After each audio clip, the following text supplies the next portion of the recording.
What's going on, everybody? I am back to break down this 6-game MLB DFS slate on DraftKings and FanDuel. Excited to get into it. Going to be giving you guys the top plays to get you in that green cash line tonight. As always, guys, if you enjoyed the content, would be greatly appreciated if you hit that like button, subscribe to the channel, hit the notification bell so you don't miss any future content that I upload. Really appreciate the support on these videos I've been getting. It's 2 seconds, it's free, and it really does help me out. So like goal is going to be 200 likes on all of these videos. And if you are getting very serious, would highly recommend you check out the premium content packages. Those are linked below in the description.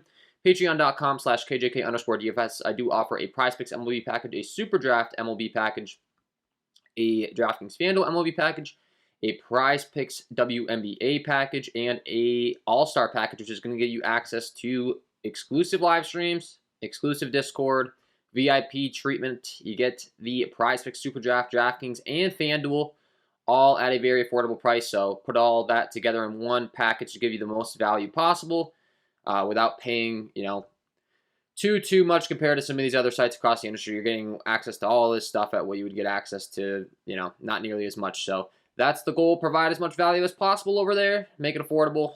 Try to make us all win some money. And if you haven't checked out Super Draft, they're the sponsor of the program. Go ahead and check them out. Use that promo code KJK DFS to receive an instant match on your first $25 deposit today.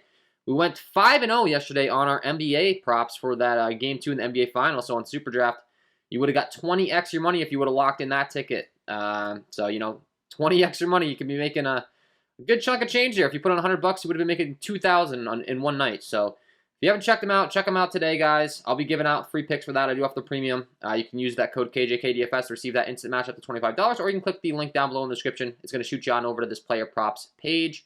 You get a $25 match on your $25 deposit. When you see the KJK DFS logo, you know you're in the right place. Click on Get Offer. Start winning some money over there with my Super Draft picks as well. We'll be covering MLB as well. We went 4-1 the last time out with that one.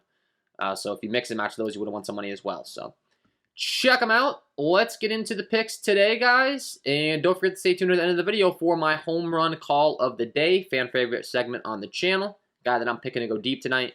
But let's kick it off. I like to go ahead and sort my sheet by K-rate. It's fantasy sports. We get points for strikeouts. And the top guy on the slate today is going to be Christian Javier taking on the Seattle Mariners. He comes in with a 30.9% K-rate overall, 13% swinging strike rate, 36.9% K-rate to righties, and a 24.2% K-rate to lefties. So does dip down in an extreme manner when he's facing those left-handed bats. And when you look at the matchup that he's taking on today in the Seattle Mariners, they do have a nice little mix of lefties and righties. They got a lot of switch hitters in there that they can use to combat Christian Javier, so that's a little bit of a concern. But he is the top guy as far as K-rate on the slate, and we do have limited options. Not the largest of slates, so just keep that in mind. I mean, he's still going to be probably one of the top options you're really going to be looking to. And then when you're looking at the Seattle Mariners lineup up and down as far as K-rate's concerned, because obviously that's important, they really don't strike out the most in the majority of their order, but the few guys that do strike out a ton. So not to contradict myself, but I mean, Julio Rodriguez and Eugenio Suarez both have 29% K rate, so practically 30% of the time. And then anyone in front of them, 15, 15, 15, and then 9%, 13% for Frazier and Toro. But then you get down to the bottom and Taylor Trammell and Kyle Riley, and they both strike out 38, 36% of the time. So 4 guys that strike out just a ton of the time, and then the rest of the lineup's pretty consistent. So kind of a mix and match there, but he's a 163 favorite. He's expected to pick up the win. That's always a big deal when we're targeting our pitchers in our fantasy lineups. So Christian Javier, certainly going to be viable. I mean, you can make an argument that he's the top option on the slate. I don't think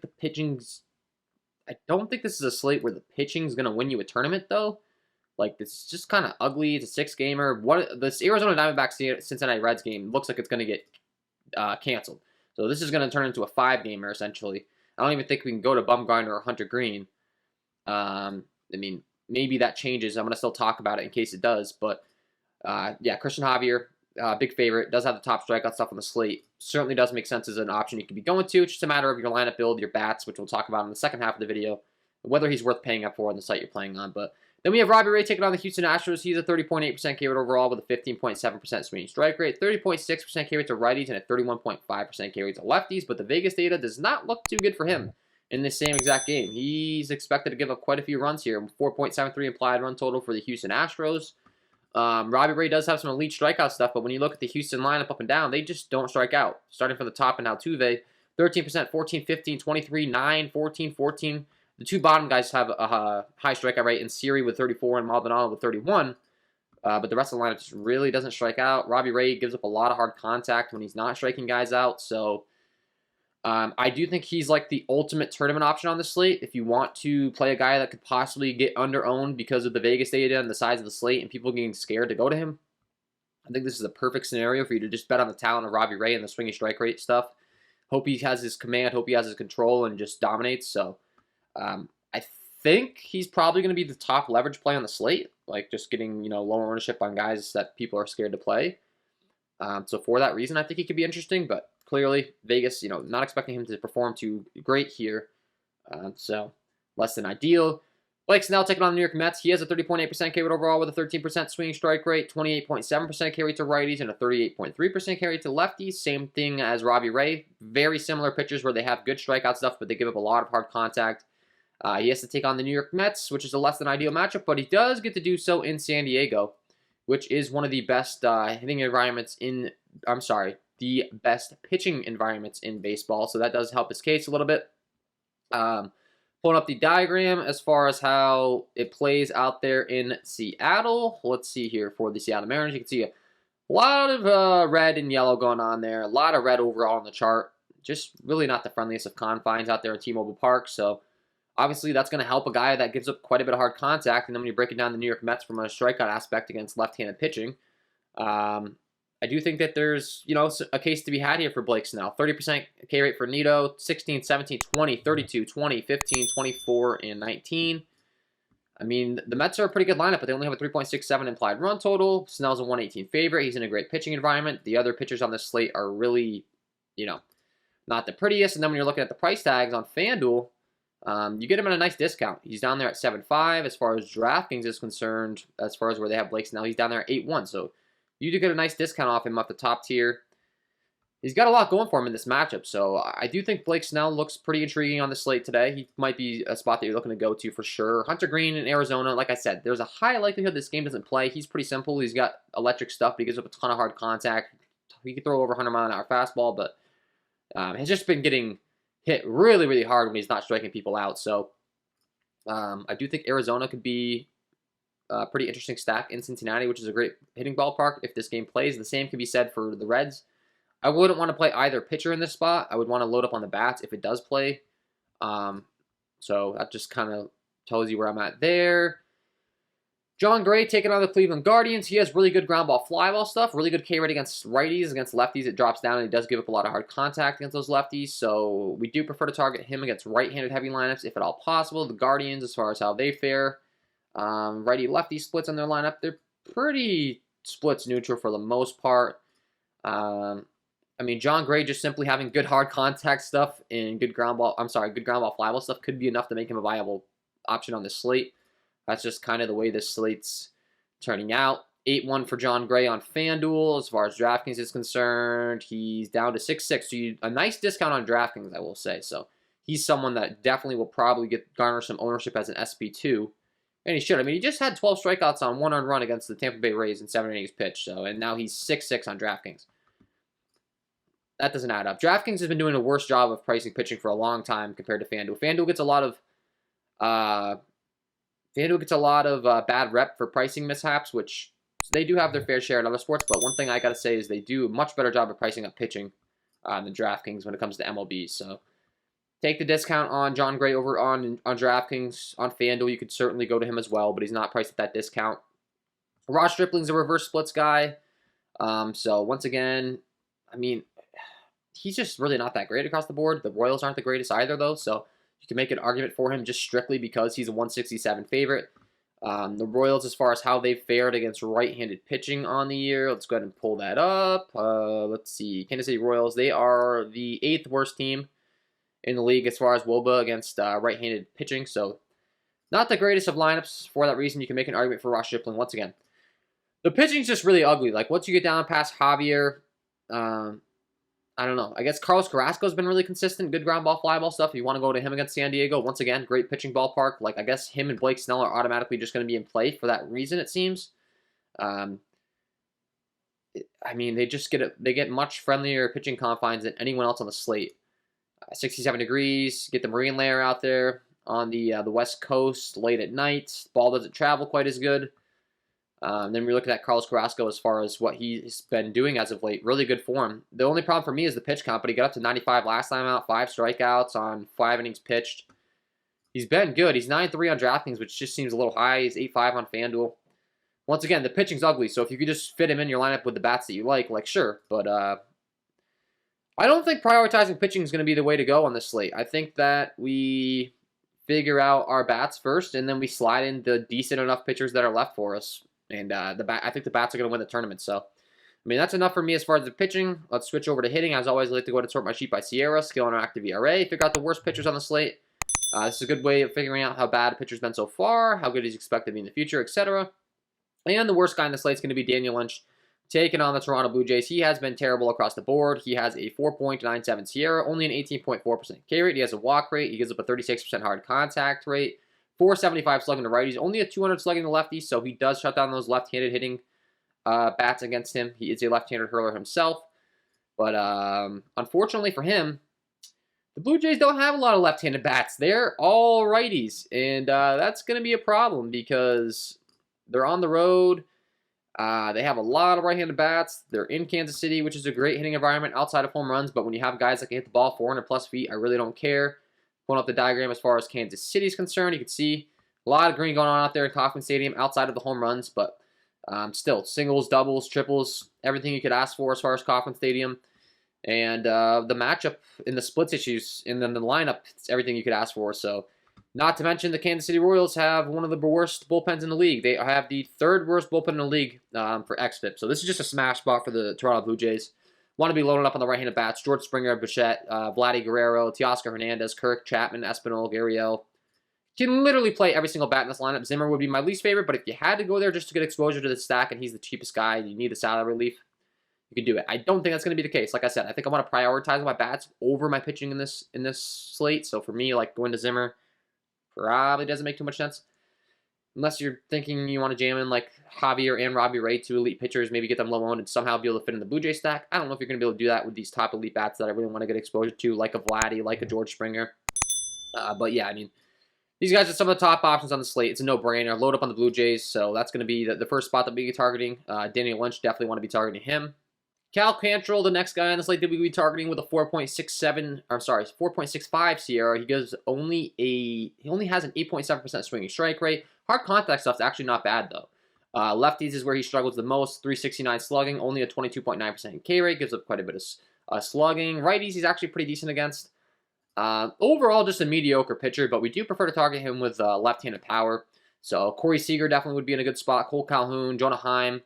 Nate Lowe in this Texas Rangers order if you want to target them on the road in Cleveland. Cleveland also does play friendlier down that right field line. And there is 13-mile-an-hour winds blowing out, 80-degree weather in Cleveland tonight. So Texas, decent stack. Like I feel like all these stacks are going to be kind of viable on a slate this small. It's going to be one of those things where we're mixing and matching. But, I mean, like I said, the Blue Jays are really in a good spot, so we'll lead things off with them. Bumgarner against Cincinnati. I would really like targeting the Reds if this game does play. We don't know that it's going to, but if it does, just loading up on the Red stack, definitely. I mean, Bumgarner just not his former self. He doesn't have it anymore. So Nick Senzel, Brandon Drury, Tommy Pham at the top of the order, Tyler Stevenson, Kyle Farmer mashes lefties. Almora's a nice lefty fill-in utility player. Aramis Garcia, Matt Reynolds. I mean, I would just be loading up, and then Diamondbacks have the worst bullpen in the league as well.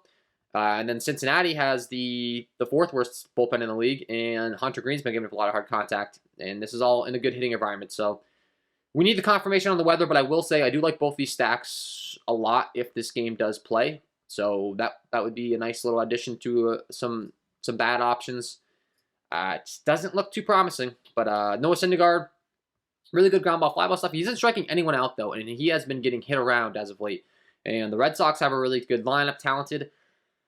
I kind of think this is a perfect scenario where the name value might keep Boston's ownership lower than it should be, and we could just stack up against Syndergaard. Like, he hasn't been that great, man. And the Red Sox have some, pretty talented bats in the heart of this order. Rafael Devers, JD Martinez, Xander Bogaerts, Trevor Story, Verdugo, Duran, Enrique Hernandez, Cordero, Vasquez are the ones where it kind of drops off in the 8 and 9, but still, Syndergaard just not striking anyone out. It's in LA, pretty good hitting environment overall, 73 degrees, 8-mile-an-hour winds blowing out. I mean, you look at compared to the other spots on the slate, pretty comparable as far as hitting environments and stuff, but outside of San Diego, that's the worst spot for sure. I think the Red Sox would go low on. They only have a 4.32 implied run total for Vegas. I would definitely be willing to stack against Noah Syndergaard, so I think that's an interesting spot to discuss. Where maybe, I mean, people see Noah Syndergaard and they think of the old Syndergaard on the New York Mets and they're scared to go against him. I'm definitely not right now, so the Red Sox are going to be viable. The Royals against Stripling, he is a 495 slugging to righties, a 416 slugging to lefties. Pretty splits neutral. We talked about Kauffman Stadium as being a decent hitting environment. I definitely think that you could game stack this and just run it back on the other side with the Royals and maybe get them low owned as well. The Royals have a 4.19 implied run total. Whit Merrifield, Benintendi, Witt, Salvador Perez, Melendez, Hunter Dozier, Rivera, Taylor, Nicky Lopez. This is a lineup I can go 1 through 9 for sure. I mean, look, Nicky Lopez doesn't have a lot of pop at all, but he has some speed at the bottom of the lineup, so like I'm willing to go there. Michael A. Taylor is a guy that's always treated me good in DFS. It seems like anytime I play that man, he has 2 home runs or something crazy, or 3 doubles with guys on, bases loaded. I don't know, something about Michael Taylor in the 8th spot. He's always treated me well, so just speaking from personal experience on that one, but he's got some speed.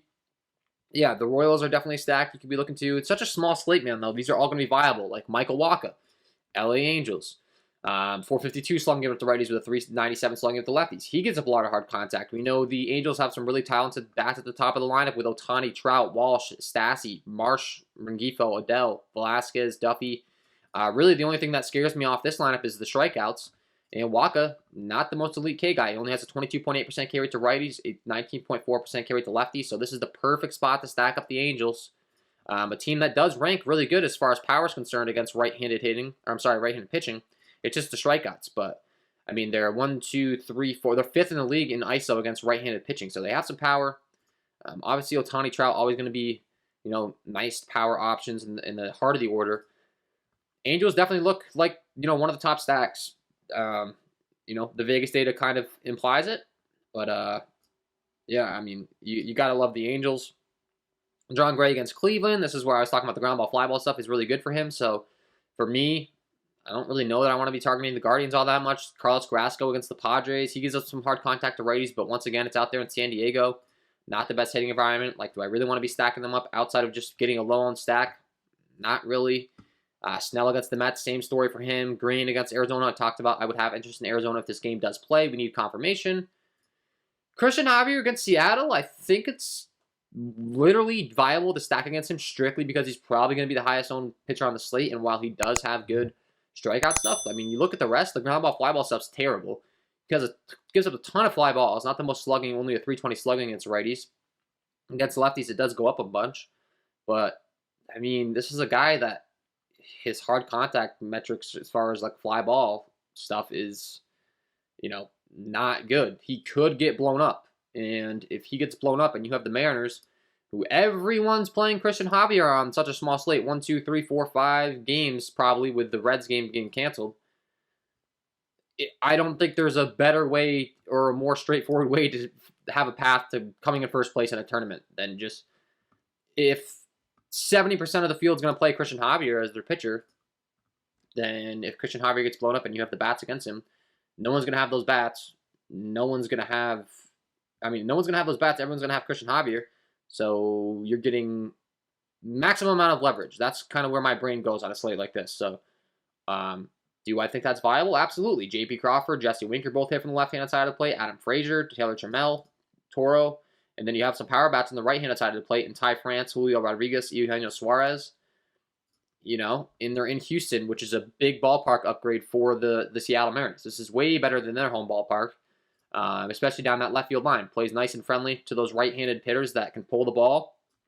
That little short porch out there in left and Minute Maid. So I'll leave things, I'll wrap things up with just telling you guys, if you want leverage, if you're trying to come in first place, if you're playing in a tournament where there's 30,000 people and you want to come in first place and win $50,000 or whatever the case may be, I think stacking the Mariners might be a smart way to do it. You might lose all your money when they don't do anything and the top pitcher on the slate performs well, but if he doesn't, you might win $50,000. So That is my overall breakdown of this slate today, guys. Before I let you guys go, got to give you my home run call of the day. But if you enjoyed, hit that like button, subscribe to the channel, hit the notification bell so you don't miss any future content that I upload. Check out the premium content packages, link below in the description, patreon.com/KJK_DFS. I do offer a PrizePicks MLB package, Super Draft MLB package, PrizePicks, DraftKings, FanDuel, all that stuff. We talked about it earlier. And if you haven't checked out Super Draft, the sponsor of the program, check them out. Like I said, we went 5-0 yesterday on the NBA props. I'll be having some MLB props dropping for you guys as well.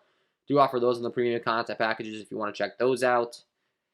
And you can use that promo code KJK DFS to receive an instant match on a $25 deposit, or you can click the link down below in the description. Head on over here when you see the KJK DFS logo. You know you're in the right place. Click Get Offer, get that $25 match. So, got to give you my home run call of the day. Let's get into it. And my home run call of the day today is going to be Teoscar Hernandez taking on Daniel Lynch. We had mentioned his hard contact issues against right-handed hitting. Dreadful across the board. He gives up a .475 slugging with a 37.2% hard contact rate, a .366 WOBA, and a 42% fly ball rate to go along with only a 19% K rate. And then when you're looking at what he relies on as far as the repertoire, we'll go to the fastball, slider, changeup combination to right-handed pitching. He'll throw the fastball 40% of the time.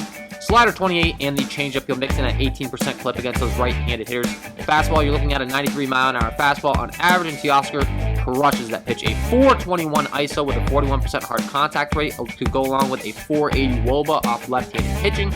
As far as the slider, Hernandez crushes as well with a .304 ISO, 56% hard contact rate, and a .432 WOBA. And lastly, the changeup. No worries either, because off left-handed pitching, Hernandez features a .296 ISO, 35% hard contact rate with a .474 WOBA. Get him in your lineups because he is my home run call of the day. So there we go, guys. Teoscar Hernandez. Think he takes Lynch deep tonight, and that is all from me in this one. Hope you enjoyed. If you did, hit that like button, subscribe to the channel, hit the notification bell before you head out the door. Wishing you guys all the best of luck on your DraftKings and FanDuel contest tonight, and we will see you in the next one.